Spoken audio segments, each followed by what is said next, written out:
अस्सलाम वालेकुम। Step number 2 को अगर हम कंटिन्यू करें तो स्टेप नंबर 2 में हमने ये देखना है कि जो हमारा एग्ज़ाम था मिड टर्म का, उसकी टाइमिंग हमने किस तरीके से मैनेज करनी है। स्टेप नंबर 1 में जैसे मैंने आपको बताया था कि इसके टोटल मार्क्स कितने होते हैं, 38। एक साइड पे आपका ऑब्जेक्टिव पोर्शन होता है, दूसरी साइड पे आपका सब्जेक्टिव पोर्शन होता है।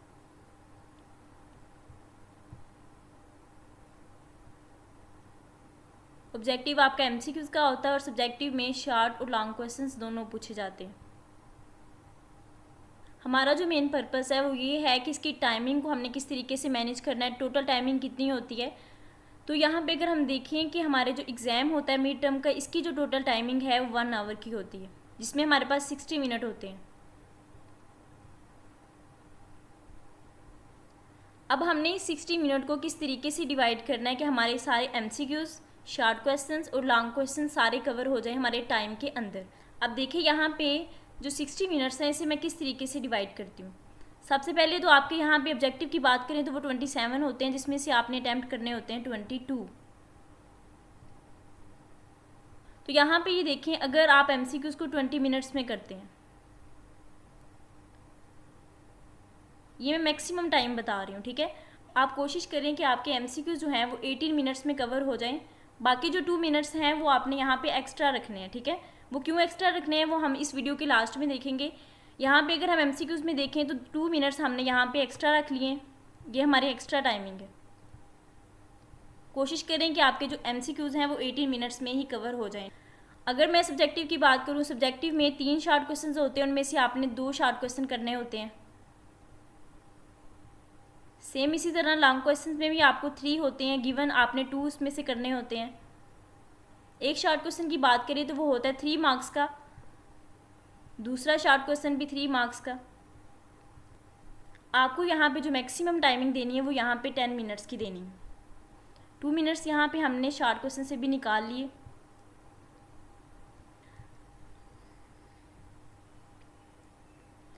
एक शॉर्ट क्वेश्चन को आपने टाइमिंग देनी है 4 मिनट्स, सेकंड को भी आपने 4 मिनट्स देने हैं, ठीक है। मतलब एक शॉर्ट क्वेश्चन जो होना चाहिए वो आपका 4 मिनट्स में कवर हो जाना चाहिए।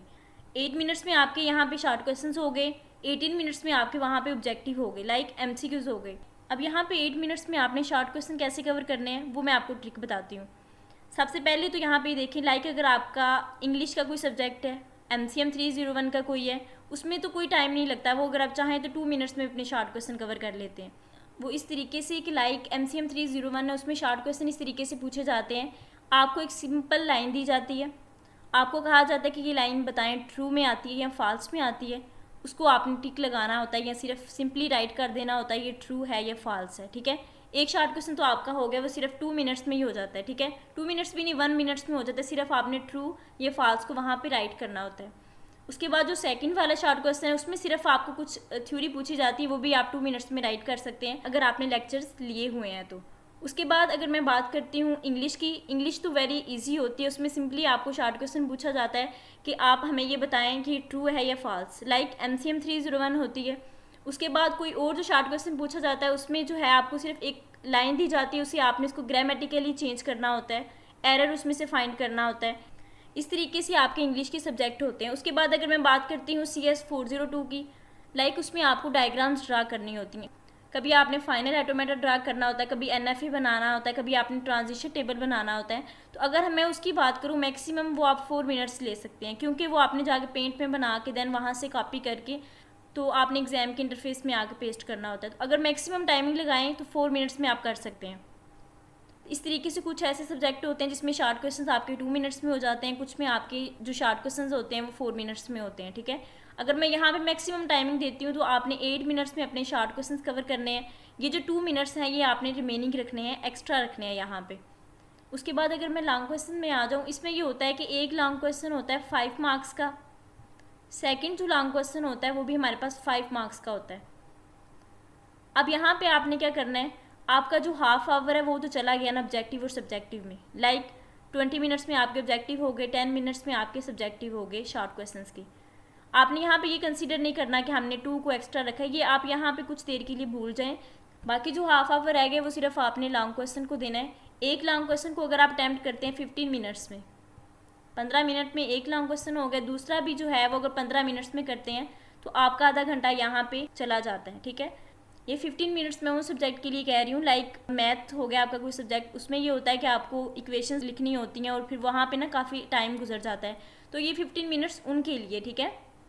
इसके अलावा लाइक मैं MCM 301 को ही ले लूँ, उसमें ये होता है कि सिर्फ आपको लॉन्ग क्वेश्चन पूछा जाता है, कोई थ्योरी बेस आ जाता है, या फिर आपसे ये पूछा जाता है आप डिफरेंस बताएं intrapersonal communication and interpersonal communication, या आपके पास कोई और इस तरह थ्योरी वाला लॉन्ग क्वेश्चन पूछा जाता है, तो उसे आप इजीली 5 मिनट्स में राइट कर सकते हैं। इसके बाद इंग्लिश को मैं ले लूँ, उसमें सिंपली आपको एक कॉलम पूछा जाता है, आपने क्या करना है उन कॉलम की मैचिंग करनी होती है, तो ये आप चाहें तो 5 मिनट्स में कर लेते हैं। इस तरीके से बहुत जल्दी से ये आपका ना अटैम्प्ट हो जाता है। CS 402 में ये होता है कि आपको डायग्राम ड्रा करनी होती हैं, ट्रांजिशन टेबल बनाना होता है। MCQs भी आपके मोस्टली यही होते हैं कि आप ट्रांजिशन टेबल बताएं और यहाँ पे आप ड्रा करके ये बताएं, तो मोस्टली आपके MCQs शॉर्ट और लॉन्ग तीनों में आपकी CS 402 में डायग्राम्स ही होती हैं, ठीक है। उसके बाद अगर आपका CS 610 का सब्जेक्ट है, उसमें ये होता है कि आपको लैन और जो वैन होता है उसका डिफरेंस पूछ सकते हैं शॉर्ट में, और लॉन्ग में भी पूछ सकते हैं। इस तरीके से काफ़ी अगर आपने लेक्चर्स लिए होते हैं तो आपको आइडिया हो जाता है कि इस तरीके के MCQs, इस तरीके के शॉर्ट और लॉन्ग आपसे पूछे जा सकते हैं, ठीक है। अगर मैं अब यहाँ पे 15-15 मिनट्स लॉन्ग क्वेश्चन को लगाती हूँ तो 30 मिनट्स यहाँ पे लॉन्ग क्वेश्चन में कवर हो जाते हैं। बाकी जो रिमेनिंग में एक्स्ट्रा कह रही थी आपको टाइमिंग, पे एक्स्ट्रा में अगर देखें तो आपके पास 4 मिनट्स एक्स्ट्रा हैं, ठीक है। इन 4 मिनट्स में आपने क्या करना है, ये 4 मिनट्स आपने अपने ऑब्जेक्टिव को देने हैं, वो इसलिए ताकि MCQ जो आपने जल्दी में लगाया हो तो वो दोबारा से आप वहाँ से रिकवर कर सकें। इस तरीके से आपने अपनी 60 मिनट की जो टाइमिंग है वो अपने तमाम पेपर को देख के उसमें ऑब्जेक्टिव सब्जेक्टिव दोनों पोर्शन को 60 मिनट में कंप्लीट करना है, ठीक है।